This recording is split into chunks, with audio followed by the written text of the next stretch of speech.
Hey everybody, it's Ruben Lowing. It's Thursday morning here in Virginia Beach, Virginia. Oh my gosh. I got what I talked about yesterday got put to the test.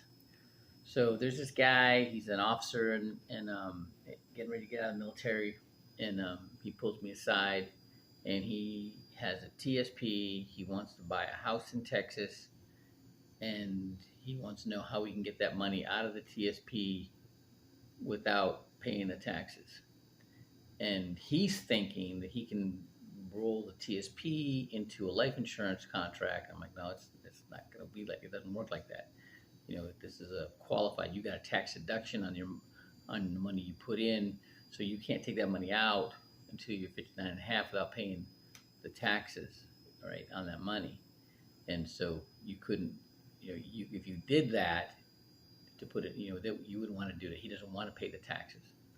And so there could be a rollover to an annuity, right? But he wants to use that money to buy a house.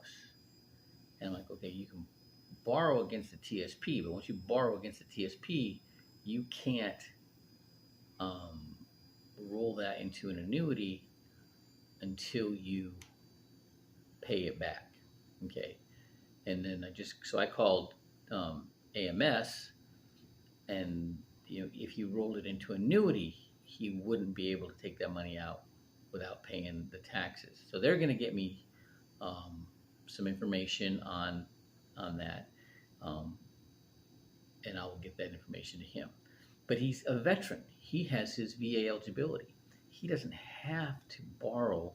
He didn't have to have a down payment, and he does it right. When he buys the property, he can use he can negotiate that the buyer or the seller pays the closing costs. He's just going to increase the amount of the purchase price by whatever the closing costs are going to be, and so it's a wash. But the guy I'm starting thinking. My mind starts. So he starts asking me what to do, what he can do. I'm starting thinking about it, and he's like, he's really hard to get a hold of. He's got like 6 kids, and he's transitioned out of the military, and he's got all these things, and he's just hard to nail down. And I was talking to him like, listen, it's I don't want to nail Jill to the wall, or I'm tired of pushing ropes. And he's like, well, I'm not looking to be a customer. I'm not looking to be your client. And I'm like, well, then you're going to have me do all this work for nothing, and you know, you know, go talk to somebody else. But then I got home at the apartment. I'm like, he's looking. He's just like I was. And when I was looking, I didn't get the right answers, and I made the wrong decisions. So I'm going to get this information from AMS, and I'm going to send it to him with no strings attached. And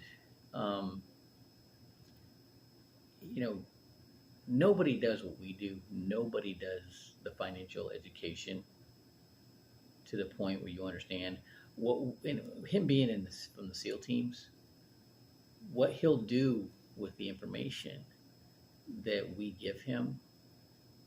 He'll put it together with what he's already learned or figured out, like I did from the mortgage business. Okay, like why do I know? Why do I talk about real estate investors being able to get their money out of their income properties without paying capital gains? Well, because I was from that world, right? There's a reason right now realtors are having such a hard time because they can't get listings, because these real estate investors, they bought the property, they got the gain, but they don't want to pay the taxes, and they don't want to do a 1031 exchange. They don't want to, they want to buy low and sell high. They don't want to sell high and buy high again in an inflated market. So they're just holding on to the property.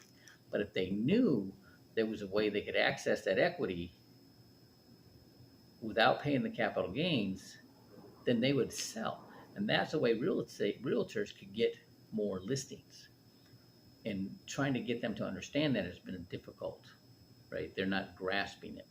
Nobody else is telling them but me. And so, there's, so just getting that out there. But there's in the same strategy for getting the equity out of income property without paying capital gains is the same strategy you use for cryptocurrency. There's a different kind of trust strategy. It's a trust if it's under $1 million in equity, and it's a third party fiduciary if it's over $1 million. Okay, but it's the same strategies. It's for the crypto trust, it's like $10,000 to $15,000. So you better be a lot of money, or it's not worth it, right? Just pay the capital gains. But the if you're holding on to it, if you have a lot, then this would make sense, and we have access. I have access to the ability to do that. But you got to talk to enough people to find the people that are looking to do that. Right now, people are, they don't want to. They've had a gain, and it's come back in the crypto, and so they want to get it back before they start taking it out. Okay, there's a lot of people though that took that money out. They didn't pay the taxes, didn't pay the capital gains, and then the IRS is going to be knocking on their door because nobody helped them do it right. All right. So I hope this helps people. But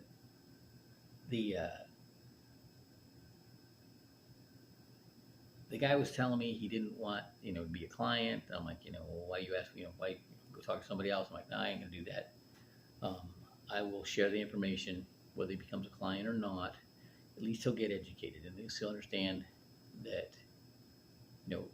And I've learned a lesson. Instead of being the one that has all the answers, steer them to the financial literacy workshops and get the answers the same place I'm getting it. It's from the same trough that I'm getting the information from. They need to get the information up and stop being Mr. Answer Man. All right.